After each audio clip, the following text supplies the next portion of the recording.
মোহাম্মদ আবু সুফিয়ান, চট্টগ্রাম 9।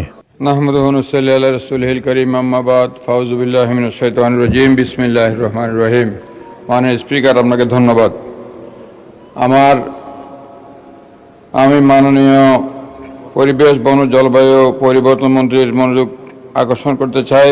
আমার বিষয়টা হচ্ছে চট্টগ্রামের প্রধান নদী কর্ণফুলীতে দখল ও দূষণমুক্ত রাখা প্রসঙ্গে। মাননীয় স্পিকার, অর্থনীতির প্রাণ কর্ণফুলী শুধুমাত্র চট্টগ্রামবাসীর নয়, এটি সমগ্র বাংলাদেশের প্রাণভোমরা।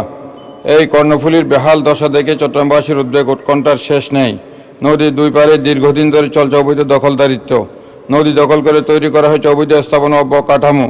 এর ফলে নদীর স্বাভাবিক গতিশীলতা ও প্রবাহে প্রতিবন্ধকতা তৈরি হয়েছে, যার কারণে কর্ণফুলী ভরাট হয়ে যাচ্ছে ক্রমশ।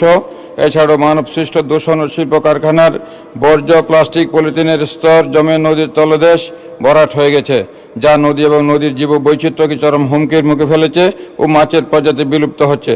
ধারণা করা হচ্ছে নগরীর 37টি খাল ও নালা থেকে প্রতিদিন কয়েক হাজার টন বর্জ্য কর্ণফুলীতে পড়ে। এ নদীর প্রতি দায়িত্বশীল হওয়া এবং নদীকে জীবন্ত রাখা দেশের সমৃদ্ধির জন্য অত্যন্ত জরুরি।